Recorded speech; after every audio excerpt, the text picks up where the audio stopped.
Okay, so I'm recording now. Okay. Should we Okay, clap? recording now. Fantastic. So just continue from, the Hillary being a tragic character. Yeah. Um, Whenever you're ready. Yeah. oops. Okay. Oops. Oh, that's right. Do it this Mm-hmm. way. Okay, so Hillary, for example, is a tragic character where I can't think of how a woman can get to where she got without her, growing such a thick skin, right? She couldn't be herself, because had she been herself, the society would have punished her, right? She can't be emotional, or she can't be firm, because that's aggressive. It's not okay for a woman to be aggressive, but a man is okay to be. So for literally decades, she's learned to not be herself and not be authentic, because the public is not interested in an authentic woman. Now come the election and the debates, you see her in the third debate. Of course, she's always talking policy. And Trump engages on the issue of abortion and comes up with this, Democrats want women to be able to rip a 9-month fetus from the womb. And like, that image was so horrible, right? And Hillary, quit her script and like put her foot down, because for her, Roe versus Wade was personal, right? And this Sure. was the moment where you actually saw what Hillary actually believes in, not what she thinks the audience wants to believe so that they vote for her. This is an issue that's personal to her, and she said, no, we're going to stick with Roe versus Wade, and we're going to stick to women having the right to choose, because that's something she actually believes in. And tragically, it was that moment where she showed up that exposed all those other moments when she didn't, right? It showed the extent to which she was calculating and measured and careful about what she said, and how she was not speaking from an authentic place. And that is something that is one thing we teach in leadership, is how to understand that it's not really about you, but it's about your role, what you represent to people. People are not reacting to your personality. They're reacting to what you represent to them. So there's a lot in what, especially political leaders, a lot of what they do has to do with the expectation of society, right? Their followers are expecting. There's a very good article or like piece written by whatchamacallem. Now I forget the name. It's called Killing an Elephant.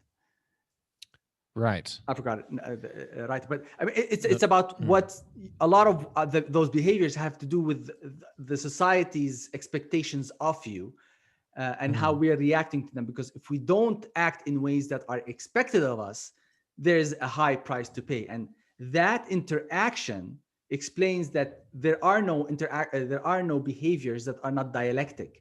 You don't just do what you do. You do something already with the mindset of its impact and the reactions you're going to get from the environment around you. Whether you want to be a rebel and contrarian, or whether you want to assimilate or what have you. Like all of those decisions, you already have calculated the impact on your environment and the environment's impact on you already.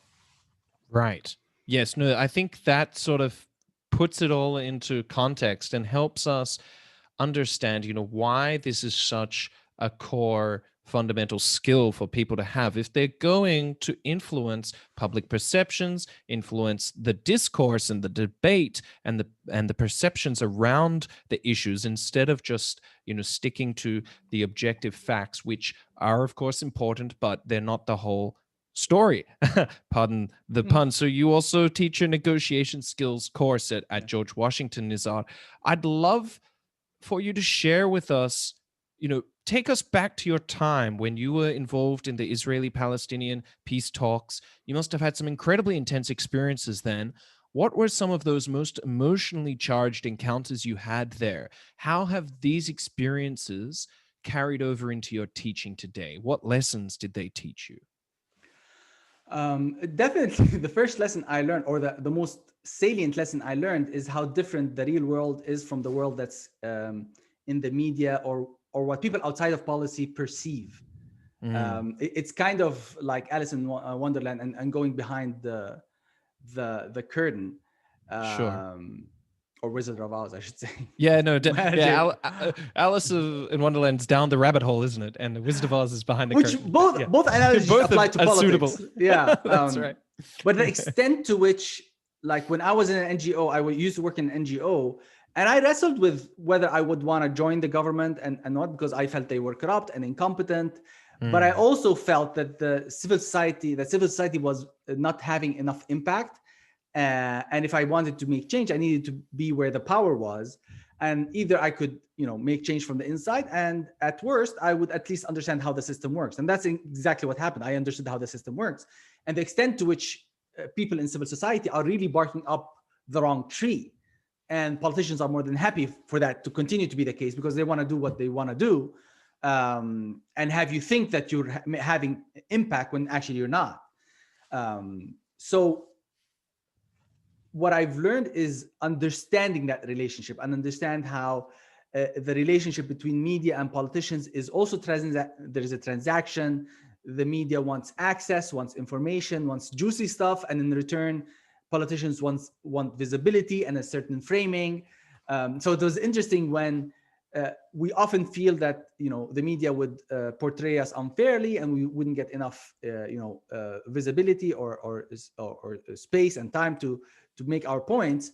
So we would barter with them. Okay, we'll give you access to have an interview with Dr. Saab on this issue, but you're going to have to allow him or ask him this question about that, right? So, and how all of it was like that. And the Israelis did the same. But also, because Palestine is such a small place, I actually got to work with President Abbas, with Prime Minister Fayyad, and be in the room with Condoleezza Rice when she's like chastising Fayyad for whatever policy, right? And seeing politics firsthand, and seeing that so much of decisions of politicians are not actually their preferred options.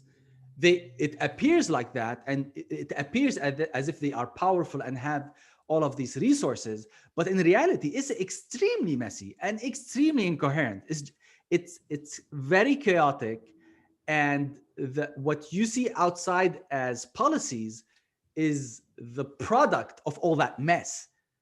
But when you perceive it from outside, you think it's strategic and methodical and coherent. It's nothing like that at all. Like, I mean, at all. It's not, right?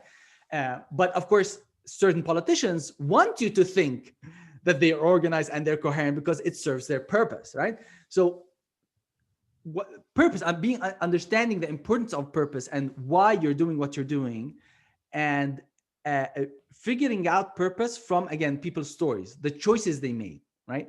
When somebody chooses, you're choosing one thing over another. So you're automatically or necessarily exposing what you value more, ergo values, right? So my choosing to work with the Palestinian Liberation Organization, knowing that it has all of these issues and its corruption and incompetence, reveals that I value impact more than ethical purity. Other people chose not to get dirty. I chose to get dirty because I wanted to have impact, right? So it's not right, regardless of how you think about it, right? It's not a question of right or wrong as much as a question of understanding what moves people, right? What gets them to do something over something else. And that is something, once you get that, you start judging politicians not by their rhetoric, but by their actual actions. And then the picture makes much more sense. And you understand, and that's why you try to fish people's stories and understand, ask them about the choices they made in their life to get a better sense of what is more important to them. Then when you negotiate with them, you have a much more accurate, but also much more data. So it's quality and quantity of data for you to make decisions on negotiations that truly maximize and optimize the value you extract from that negotiation, because you're not dealing with the surface, with the superficial stuff, the tip of the iceberg. You're actually coming down to like really what's really moving. What are you trying to achieve and why, right? Like, why is the most critical question. So exactly, because I think as you outlined there, they really haven't got many good options. Often they've only got several bad options, and then they're forced to choose, okay, I'm either going to really push this agenda, or I'm going to, bargain with my opponent and settle for this. But at the end of the day, even among bad options, when push comes to shove, someone reveals their true motivations in what they end up choosing for and settling for. So that really does sort of shed a bit of light on things there, Nizar. I guess there's something there you mentioned about, civil societies and NGOs, unfortunately, their widespread ignorance in regards to how to actually influence these decision makers within the policy circles themselves. I guess, that is really what separates a very influential think tank as well from a lesser influential think tank. I mean, I suppose for most of us coming out of policy school, we think it must be the best research that really drives the narrative and drives change, but that's probably not always the case. Would you have something to add to that there? Or, I would also like to bring in a bit more about social movements as well, in particular protests. But is there a difference in terms of influence process between, for example, organizations like tanks, where as opposed to the grassroots movements or the NGOs, which are a little, they're more densely integrated within, I guess, what you would call civic society as a whole? I mean, do I have a lot to say. Please. So two things. Let's start with the think tank world, right? Thank you. So think tanks, the whole idea of them is to provide ideas, to research the situation, diagnose the situations, and come up with practical policy ideas that have a chance of working, right? So they're inhabiting two worlds. They're inhabiting the policy world. What are the budgets? What are the legislations and what have you, and who's who, and therefore how could this happen, how could we make this happen? And at the other end, what's happening on the ground? What's the economy like? What's the development like? What's the racial situation like? Right? So that research and that assessment. That's in theory, right? Again, you get into the reality of politics, where it is about power, it's about votes, it's about what can you do for me that I value, and vice versa. So without naming names, but like there's this great think tank that does excellent work, right? Their product is so good, it's consumed by like Republicans and Democrats love them, and because they understand very well what's happening in the region, and at the same time understand are very in like their ears are to the ground on what's happening in DC, so they know what's missing. So their contributions are always valuable because it's like everybody finds, oh, this is really good, this is really helpful, even people who disagree with their policy recommendations. Having said that, right, they're still not as big as the proportion of value that they seem to be bringing, because they don't have, celebrities. They don't have these shiny, glittery, famous either authors or commentators. The same with Harvard, right? Like there's a lot in Harvard that has to do with the glitter and the showiness of certain characters in certain, departments and certain faculty, right? Versus what is actually useful, right? Now, it's tricky because what's the use of your research if it doesn't actually end up on the table of somebody who's actually going to be taking the decision? So you see the importance of marketing and visibility and glitter, right? Because you want to attract the attention of that powerful person, but at the same time, you want to give them something that's actually accurate and useful. A lot of the blunders, especially in US foreign policy, whether it's Vietnam or Iraq, had to do with research that wasn't read. Like there's a lot of revisionist history of Vietnam that shows that there was so much information that was overlooked. So information was there, or like torture, right? The DOD, the Department of Defense, they said, we know that torture doesn't work. We've done the research and it's scientifically proven that torture doesn't work. It's just the people in the White House didn't want to read that memo. And literally, and like the DOD had already learned the lesson and internalized them in their procedures. And the White House just, circumvented those procedures, right? So that's the challenge, right? So you're only as good as your impact. What's the point of all the great ideas you have if they don't see the light? I remember my father studied engineering in Germany in the 50s. And one of the lessons he conveyed to me was how when they were in class, the professor asks them, who's the best architect? And the students say, oh, the one who blends form with function, the one who pushes the envelope, blah, blah, blah. He says, no, it's whoever lands the contract.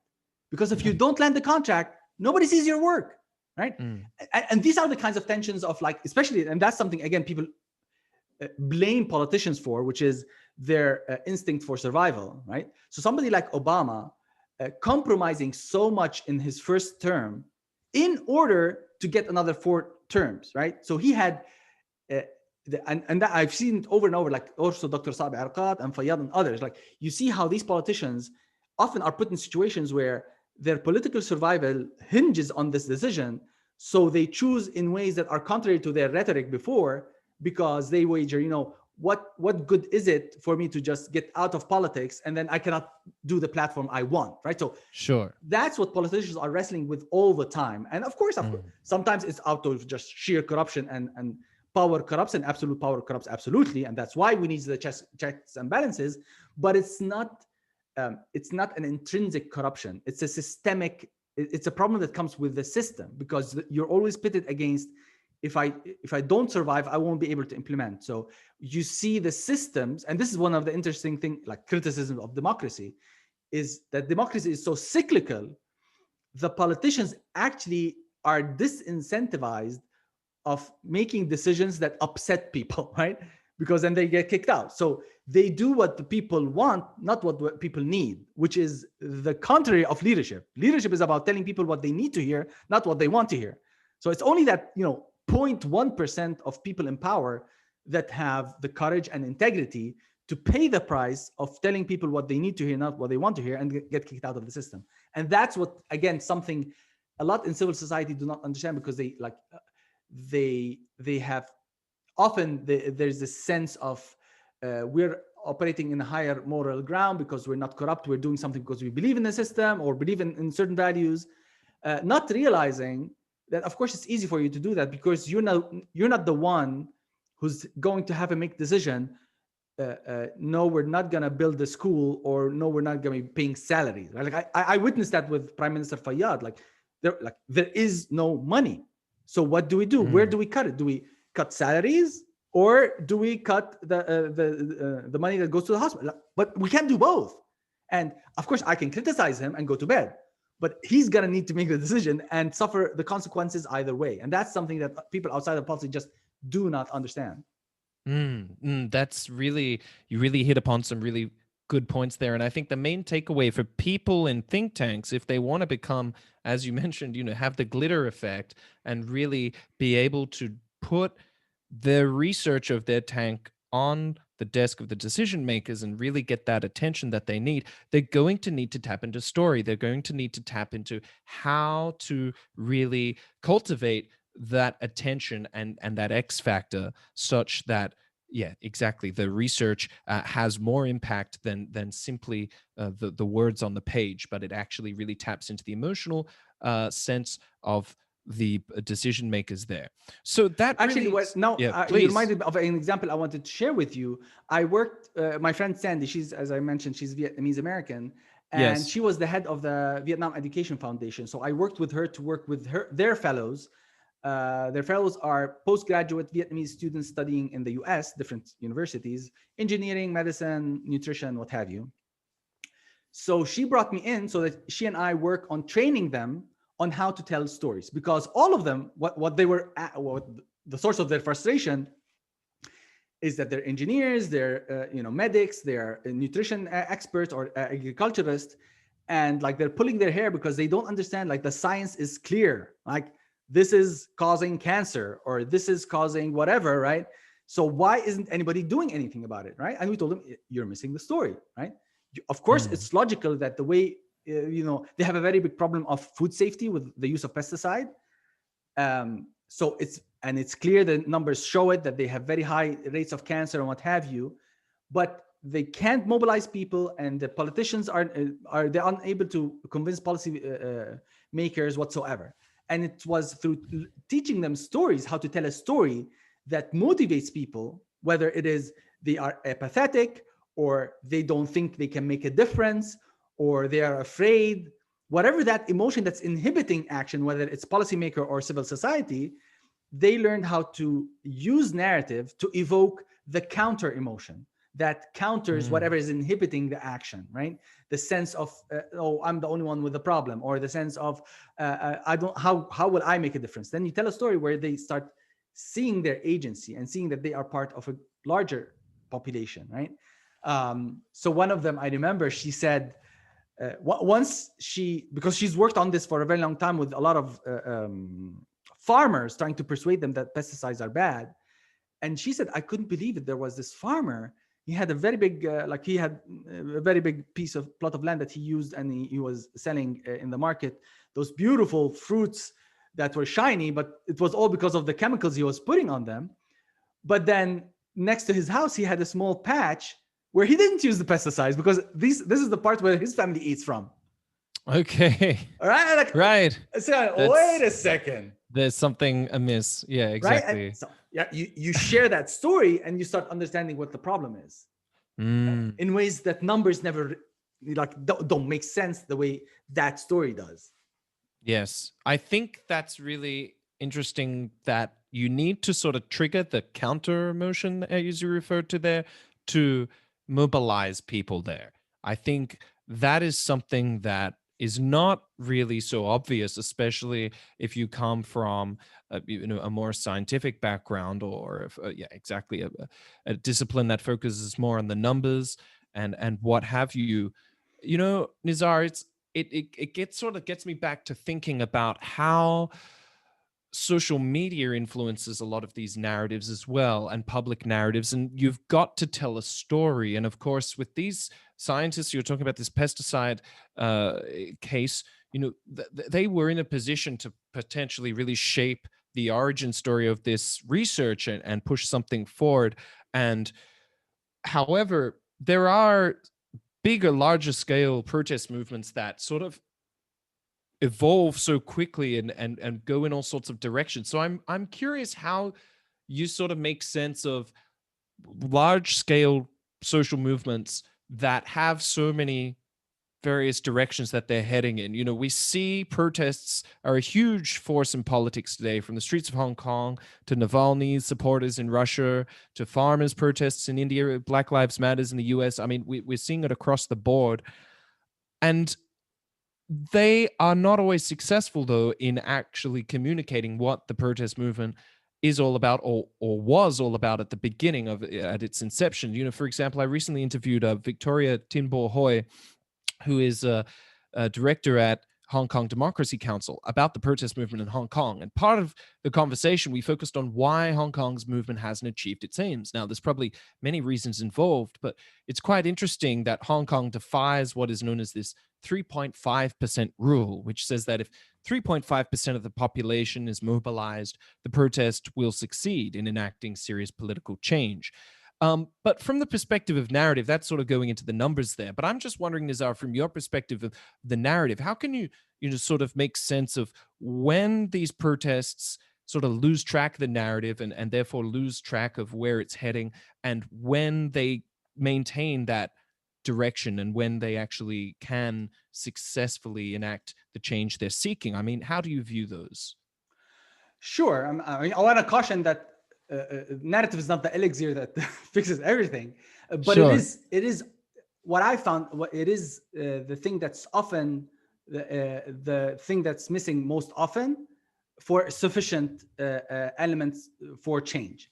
Got it. What's important about narrative is that all of us human beings, as we said, our decisions have a rational element and an emotional element. We need to, or like when events happen, it's us that makes sense of the events, and each of us makes sense of the events differently, right? Like, I'm afraid of the dog, Sandy's not afraid of the dog, and then our stories are different about that same dog, right? Therefore, if you want to be effective, you need to get into the narrative, because you are seeing the same sets of facts. Now, if you're not seeing the same sets of facts, then that's a preliminary problem that you need to address first. But once you're watching and experiencing the same thing, you're going to need to have a narrative that is constructive, that is useful, that goes towards a purpose, right? So you're purposeful and deliberate and intentional in the narrative you use. That is a narrative that speaks to the pain, because people want to see that you understand what this is about, right? It's not like, white guilt or whatever. It's like you know what it is and you're for it, right? You have skin in the game, which what we call the story of self. Why is it you that's coming to us and telling us about it? But at the same time, also articulating a vision of hope. Yes, it might be very difficult, but it's still possible, right? So in Egypt, or like there is the element of tapping into the pain, right? So in Egypt, there were 10 years of a movement called Kifaya, which is enough in Arabic, which was a movement, a very broad movement of, secular communists, Nasirists, and Muslim Brotherhood and Salafists, all agreeing on one thing, that we do not want Hosni Mubarak to give the presidency to his son. Like that, for some reason, the Egyptians found that very offensive, right? The point is that was something that they all agreed on. And it had to do more with dignity. Like, who the hell do you think you are to think that you are a king, right? So there was an offense, right? And that's what got them together. And what we saw in 2011 was all of that infrastructure that had been built for 10 years, all of those relationships that were so broad, right, is what landed the revolution. Now, the challenge afterwards is that they couldn't leverage that revolution in ways that were effective, because it's also about concentration of power. So that's the paradox of movements. They are so broad, they are so lateral in leadership, they're unable to, or it requires a different set of skills and aptitudes to be able to work politics, because politics is about concentration of power to get things done, right? It's about organization, discipline, and a large number of people doing the same thing or going towards the same goal, right? Similarly in Tunisia, right? If people were demonstrating over poverty, then the Arab Spring should have started in Yemen or started in Somalia, right? Not in Tunisia. Tunisia was actually doing well economically. It was about dignity. And often, like, people tell you, oh, it was about democracy. It was more about accountability and dignity. Like, Arabs finally feeling, you know what? This is wrong. I'm a human being. I'm a citizen. I have rights. Who the hell are you to treat us as if you're a feudal lord, as if you own the country, right? It was tapping into that emotion that was dignity. Very pervasive. And similarly, Hong Kong, it was a point where the law was so offensive, the different political spectra, right, in Hong Kong felt like, no, like, we're going to need to make a stand, because if we allow this to happen, we're going to stop being Hong Kong altogether, right? Now, having said that, you cannot underestimate power, right? Like, the level of surveillance, the level of entrenchment of Chinese government apparatuses in the social media of all of these groups, so they can monitor them and monitor which are the nodes, which are the more impactful ones, right? There's a whole science to it of understanding where the power lies. The same way that the Egyptian authorities back in the 80s were very effective in truly capitulating the Islamic movement. They didn't go for the heads; they went for the second tier. Okay, really? Yeah. So they figured out, no, if we decapitate, you're gonna have a new guy, and that will be their narrative of victimhood and hero, right? We're not gonna do that. We need the leaders to fail, and the leaders are gonna fail if we take out the second tier, because then they cannot function properly, and they will not deliver. And that is when they succeed. And likewise, all anybody who's in power understands power very well, understands where the power comes from. So that's an advantage they have. But at the same time, like, citizens also have power, and understanding that power is relative, contextual, and fluid is the key. That the same way that in the Montgomery bus boycotts, African Americans understood that we are being asked to sit at the back of the bus, but the bus company actually needs our money. If all of us don't take the bus, right? We are the ones with the power now, suddenly, right? It's a question of framing. Similarly, Gandhi, right? Salt, what you call it, the Yep. weaving, right? That Yes. understanding, and so you need to, that's narrative. Like, what is the story you're telling about the power relationship between you and the other, where you start seeing where your agency is, right? Whereas you Mm. use the advantages and powers you have and on the vulnerabilities and the weaknesses of the other. This is what I really like about your work, Nizar. It's all about sort of tapping into the blind spot. You just mentioned triggering the sort of the opposite emotion just a while ago, and now we're talking about finding out where you have leverage where you did not realize previously you had. So there's a lot of sort of lateral thinking and sort of reverse engineering almost that goes into figuring out this whole sort of strategy and deliberate building of a communications agenda and this story. That so I it's just fascinating to see how you can sort of piece it all together. And so I guess this gets into the nuts and bolts of your courses, right? Is this what you and Sandy Dang teach together at Inspire Leadership? Is this basically the course itself, or what else is there to it there? So that's the first step. In the course, we teach how to tell a story in ways to motivate others into action. And the idea is to first unveil, let's say, that blind spot is people Mm, understanding how anybody's decision has an emotional content. And in order to tap that emotional content, the vehicle is story, not logic.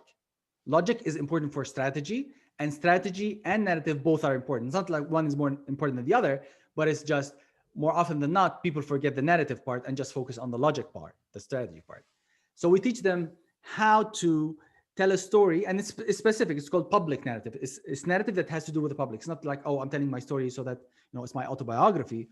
It's very specific. It's deliberate. You have a goal, and that's, as you said, it's funny you mentioned it. It is reverse engineering. You see a problem, you see a challenge, like environment or like the pesticide, something, a challenge that is a community challenge. It's not something that, oh, I'm poor, I need money, right? It's not a person, individual.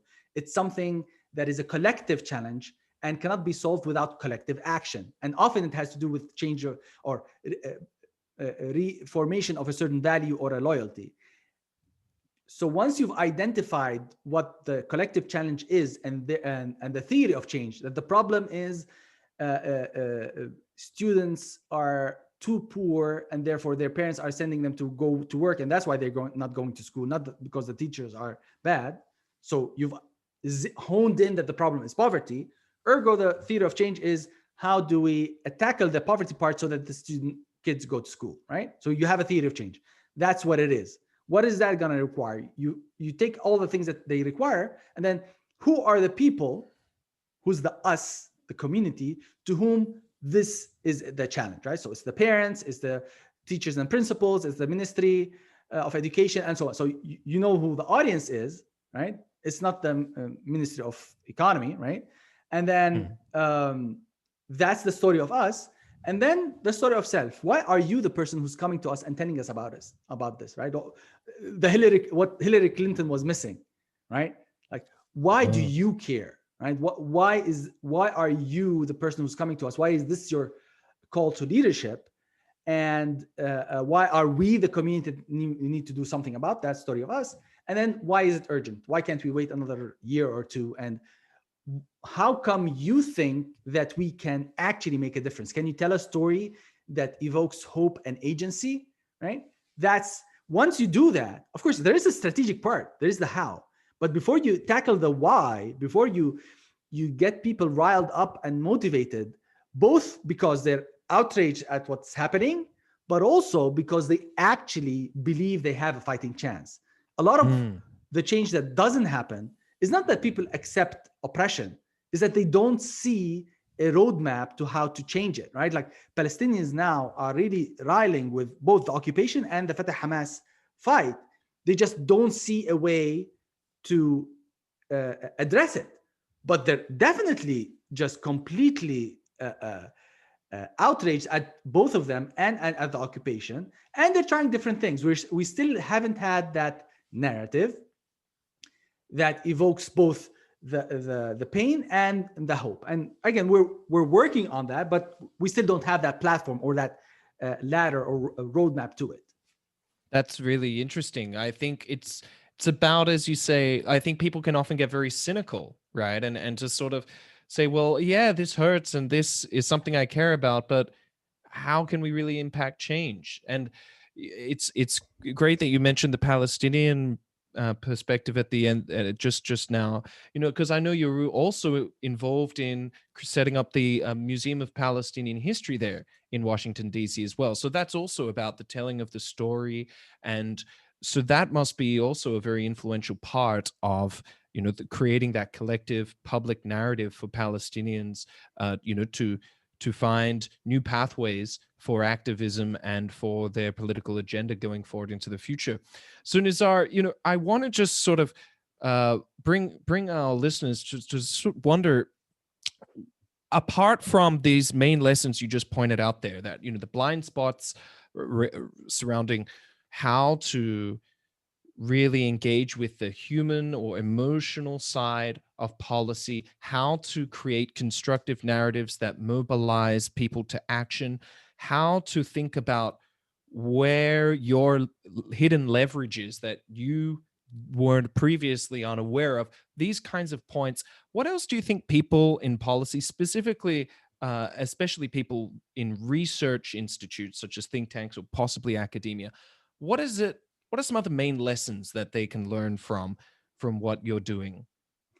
I think the main lesson that is relevant to them is appreciating that all of us as human beings are more pain averse than pleasure seeking, right? So Okay. we don't like being in our we like staying in our comfort zone.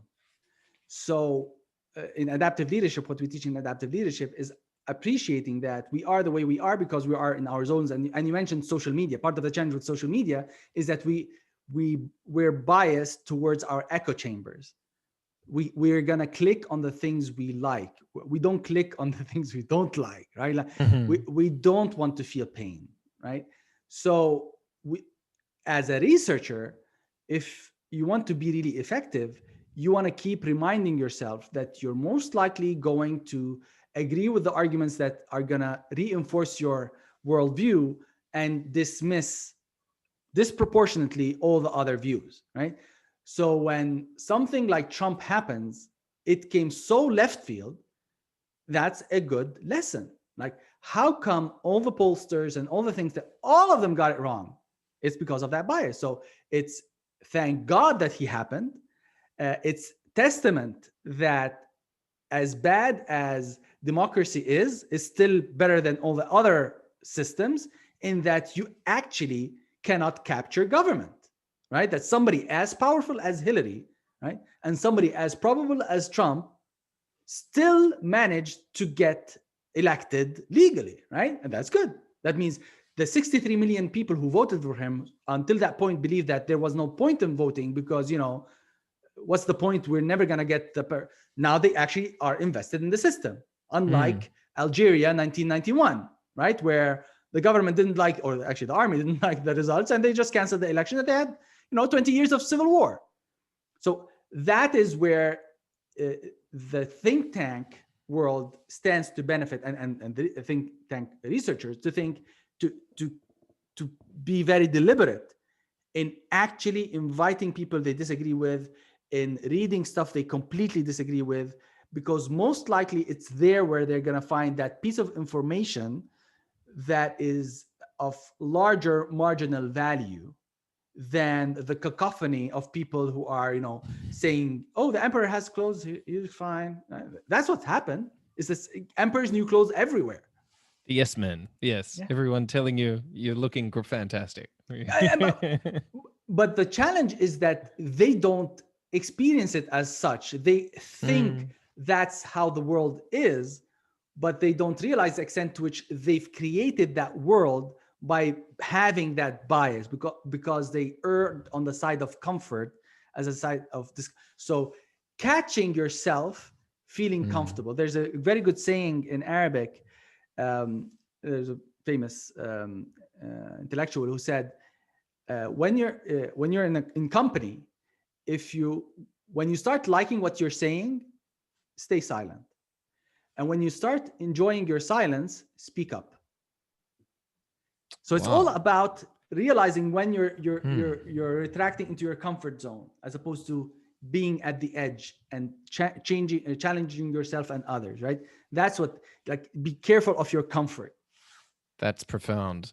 I really have really learned a lot, so much from this conversation, Nizar. You've hit upon some really deep stuff there, and that's what I love about it. It's really tapping into human nature and psychology and exploring a whole nother side of what is going on, as we engage in policy and all these issues. So I just really want to thank you for sharing some of these insights with us. Where can our listeners go if they want to find out more about your work and get involved, possibly, with your school and other things? Where should they look for you?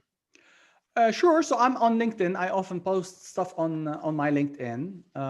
I also, of course, we have Inspire Leadership School, where we teach narrative, and we want to grow into other things as well, negotiations. And I also post my stuff on my YouTube channel, interviews or stuff that I do online. I post it there. Fantastic. So that is Nizar Farsakh, Yes. your name there. That's your YouTube channel. And so with the Inspire Leadership School, is it in person or is it all online? And are there any It's online for now. requirements? Yeah. Okay, yeah, of course, it's online for now. Yeah, because we started Yeah. just last year. Okay. But no, we usually train in person. But again, it's interesting because COVID has forced us to figure out how to do this online, and we got outside of our comfort zone. And had it not been for COVID, we wouldn't have discovered all of these other ways that really stretched our elastic brains into, like, okay, wait a second. Like, we took this course over 6 weeks at Harvard. How the hell do you cram it into 2 hours, right? So, okay, we can't do everything. What is really, really, really important, right? That they Yes. need to get, and what of it needs to be face-to-face and what of it could be asynchronous, right? All of that work was, it's really hard work, and it's been a very challenging year, but it helped us grow for sure. Fantastic. So individuals can take the course on their own, or as groups, as organizations as well. Sure. So either way, it lends itself when people are trying to do something. So if it's in a group, because then it lends itself to creating a story of us. So we've worked like with credit unions and schools and what have you, where there's a group of people facing a similar challenge because of the mission of the organization. But we've also worked with individuals, and you always learn something, right? Because there's always something common, and it's only narrative that evokes things in common. So we had a person who worked on, she's Vietnamese, worked on the environment. Another one worked on suicides. A third person who worked on a coffee, teaching people how to open coffee shops, right? Okay. And the fourth. So each one had a different industry, to say, or field, and yet they managed to come to what is this group's common value, and what is a purpose that all of us share that we think is valuable and worth mobilizing around. So you can really still form those groups, those bonds, even if you can't come to the course as an individual. So there's several ways to go about it. Well, that's really great, Nizar. I really want to thank you, and looking forward to following your work, following your YouTube channel, and seeing how things progress for Inspire Leadership and everything you're doing. Thank you. Thank you so much for coming on the Policy People podcast. Until next time. Thank you for having me. Thank you. My pleasure. Okay.